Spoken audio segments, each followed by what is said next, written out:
യാത്രയിൽ ഫിലിപ്പീൻസിൽ ഞാനിപ്പോൾ ഈ അടുത്ത കാലത്തുള്ള യാത്രകളിൽ കഴിഞ്ഞ 2-3 വർഷങ്ങളായി പ്രത്യേകം ശ്രദ്ധിക്കുന്ന ഒരു കാര്യം, മലയാളി ധാരാളം യാത്ര ചെയ്തു തുടങ്ങി. പുതിയ തലമുറയിലെ ധാരാളം ആളുകൾ യാത്ര ചെയ്തു തുടങ്ങി. കാരണം എനിക്ക് ഓരോ ദിവസവും വരുന്ന കമ്മ്യൂണിക്കേഷൻ അങ്ങനെയാണ്. ചെറുപ്പക്കാർ മുഴുവൻ ഈയിടെ ഫിലിപ്പീൻസിലേക്ക് ഞാൻ പോകുമ്പോൾ യാത്ര ചെയ്യുമ്പോൾ രസകരമായ ഒരു സംഭവം ഉണ്ടായി.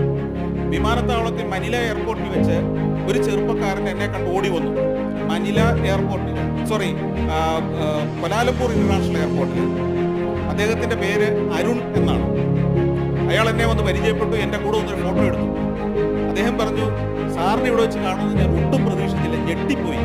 എന്ന് വെച്ചാൽ എന്താ ഞെട്ടാൻ കാര്യം താങ്കളുടെ സഞ്ചാരം കണ്ട് തലയ്ക്ക് പട്ടുപിടിച്ചു എന്ന് എൻ്റെ വീട്ടുകാർ പറഞ്ഞ ഒരു വ്യക്തിയാണ് ഞാൻ. ഇന്ന് ജീവിതത്തിൽ ആദ്യമായി ഒരു വിദേശ രാജ്യത്തേക്ക് യാത്ര പോകുകയാണ്. ആ വിദേശ രാജ്യം ഫിലിപ്പൈൻസ് ആണ്. അവിടേക്ക് ഞാൻ പോകാൻ വിമാനത്താവളത്തിൽ വന്ന് നിൽക്കുമ്പോൾ ഇതാ